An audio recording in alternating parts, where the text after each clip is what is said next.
The aromatic steam from the beef noodle soup couldn't mask the tension in Golden Dynasty's kitchen. I watched my father-in-law, Frank Liu, ladle out portions with the same technique he used for 30 years, and the same disregard for food safety standards that had kept me awake at night for the past 5. My name is Jennifer Chen, and until today, I was the operations manager of San Francisco's most famous Chinese restaurant, the place my husband Michael grew up in, where his father built a culinary empire one bowl of beef noodles at a time, and where I discovered that sometimes family traditions can hide dangerous secrets. "Too hot in here," Frank complained, wiping his brow with his bare hand before returning to the soup. "Jennifer, turn up air conditioning." "Yes, ba," I replied, using the Mandarin term for father while reaching for the thermostat. I did mention that the kitchen's heat was due to the broken ventilation system, a repair he'd refused to approve for months, just like he'd rejected my proposals for food safety training, proper storage procedures, and documented suppliers. The restaurant was packed, as usual. Golden Dynasty's reputation for authentic traditional cuisine drew crowds from across the city. Food critics raved about the old-world cooking methods and secret family recipes. None of them saw what happened behind the kitchen doors.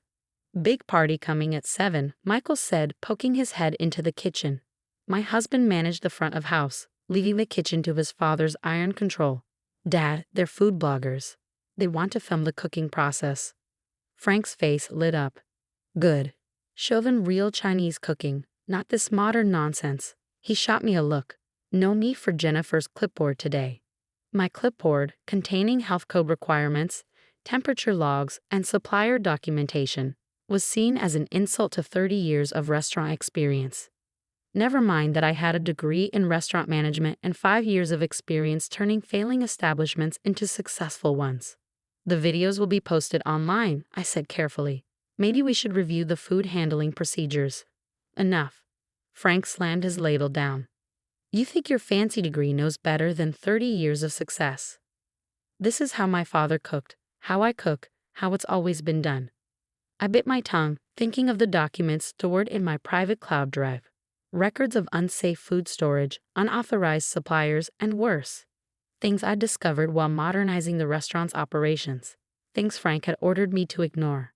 The afternoon passed in a blur of service. I kept one eye on the kitchen operations while reviewing the files on my laptop. The restaurant's 30th anniversary celebration was starting in 2 hours, and something felt wrong. The new seafood supplier Frank had insisted on using, the unusual payment patterns, the unmarked deliveries. "Jennifer." Frank's voice boomed across the kitchen. "Where are you?" "Guests arriving." I closed my laptop and headed to the main dining room, now decorated with red lanterns and gold banners. Local business leaders, longtime customers, and food critics filled the tables. Michael was greeting guests at the door, beaming with pride. Frank took the small stage we'd set up, microphone in hand. "Welcome, friends. 30 years ago, I started Golden Dynasty with my father's recipes and a dream. Today, we celebrate not just a restaurant, but a tradition of authentic Chinese cuisine." Applause filled the room. I stood near the kitchen doors, watching the servers distribute special anniversary dishes. Something caught my eye. The new seafood dish didn't look right. The color was off, the texture strange. "And now," Frank continued, "I want to thank my son Michael for carrying on our legacy. He understands the importance of tradition, of doing things the right way." More applause. Michael joined his father on stage, earning proud claps on the back. But Frank's voice turned serious. "Not everyone appreciates our traditions. Some people," his eyes found me, "think they know better than generations of experience, think that papers and regulations are more important than family knowledge." My heart started racing. This wasn't just a celebration speech.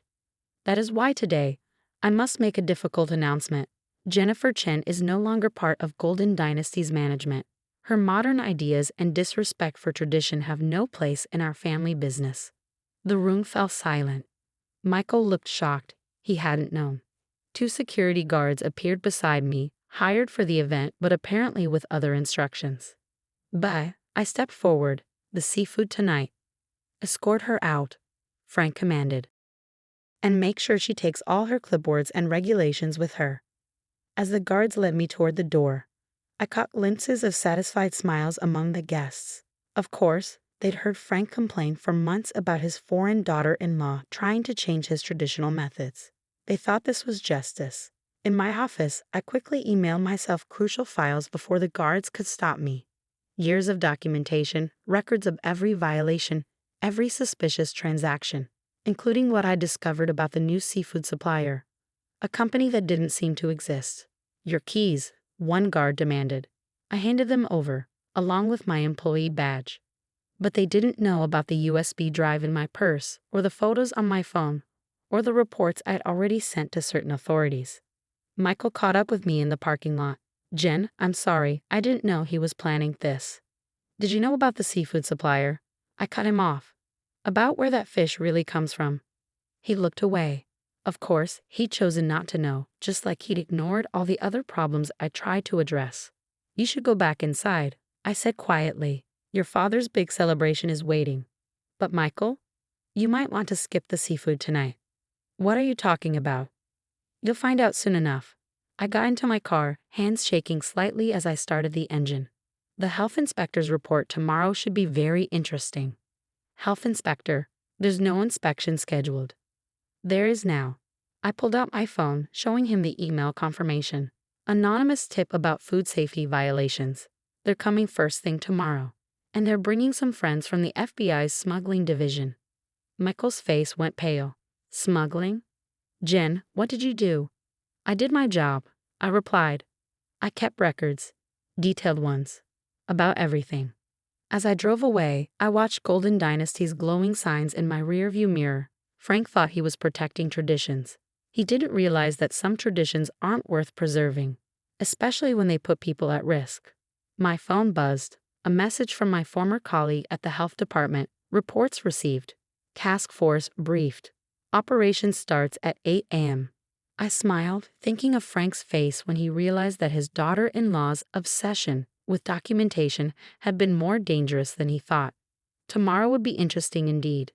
The next morning, I sat in a coffee shop across from Golden Dynasty, watching the drama unfold. Health inspectors arrived first, their official jackets visible even from a distance. Then came the FBI agents, followed by officers from the California Department of Fish and Wildlife. My documentation had sparked quite the interagency response.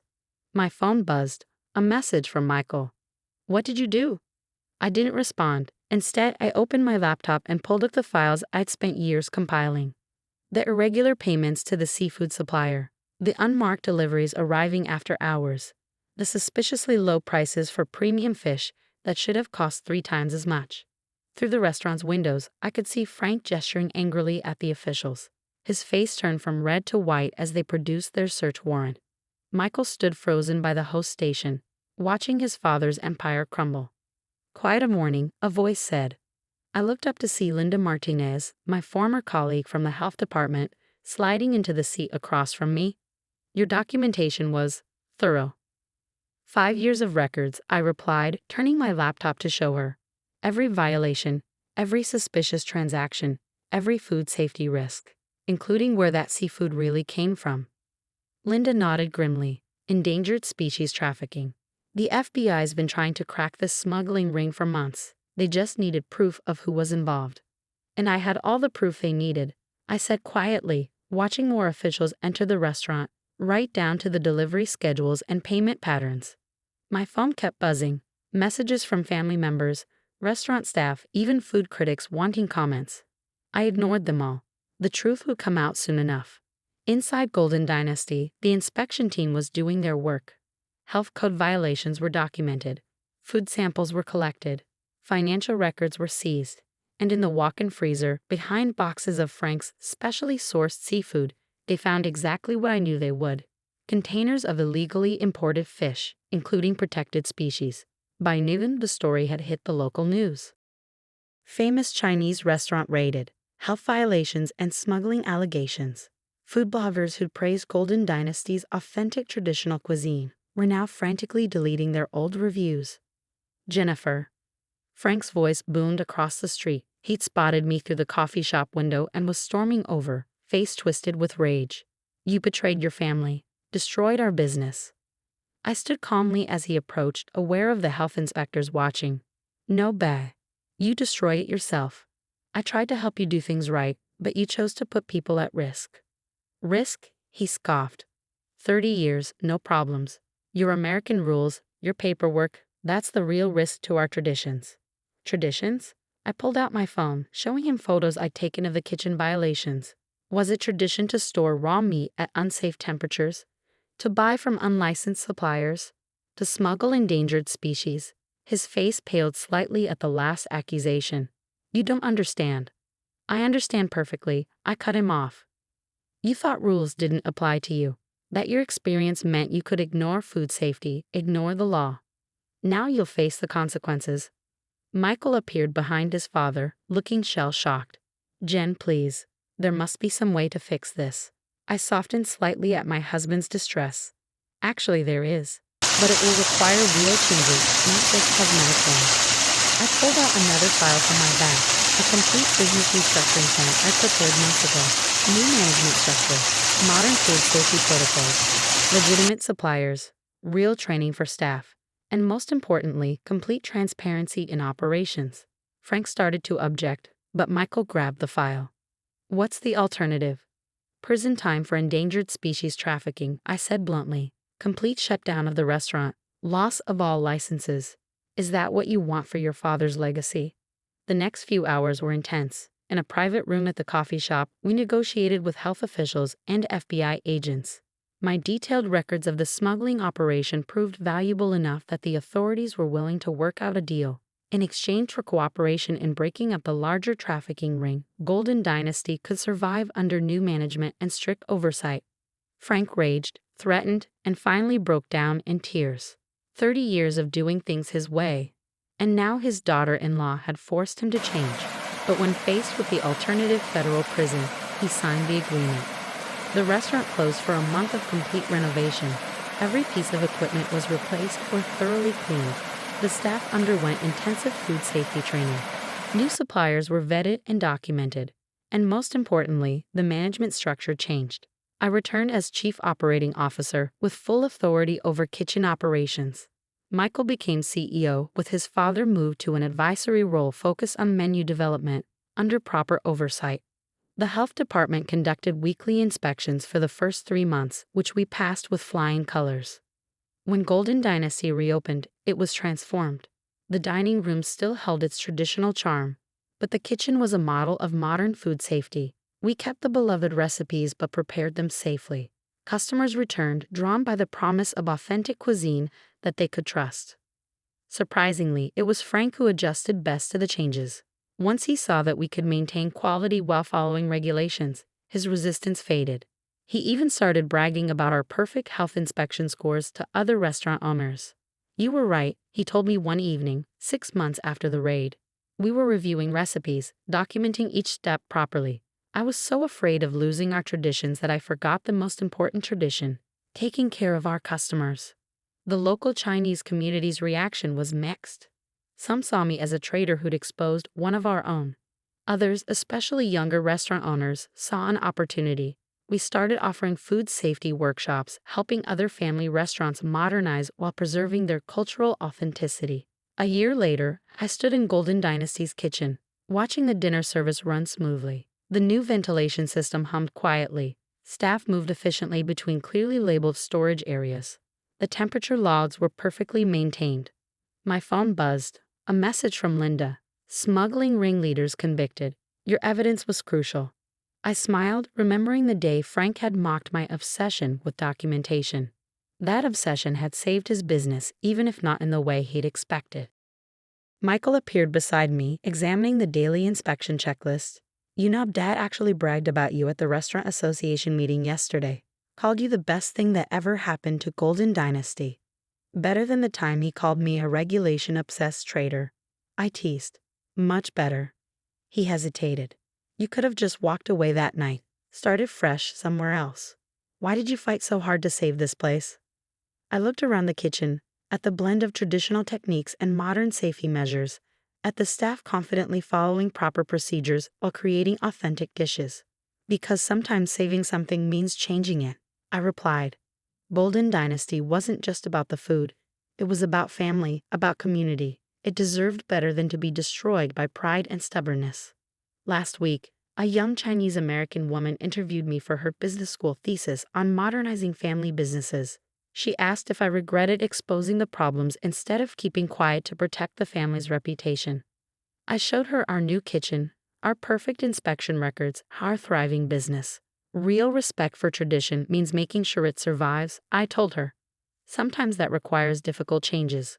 Golden Dynasty continues to evolve.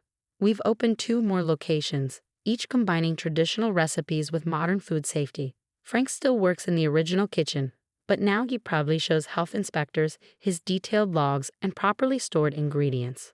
The smuggling ring's conviction made headlines, but our real victory was quieter, proving that cultural authenticity and modern standards aren't enemies. That true tradition isn't about doing things the old way, but about doing them the right way. Sometimes in the evening, when the kitchen is humming with properly regulated activity, I think about that anniversary night when I was thrown out. Frank thought he was protecting his legacy from change. He didn't realize that sometimes the greatest respect for legacy is ensuring it survives by adapting. The old saying goes that revenge is a dish best served cold. But in our case, all dishes are now served at precisely the correct temperature, with full documentation. And that's a tradition worth preserving.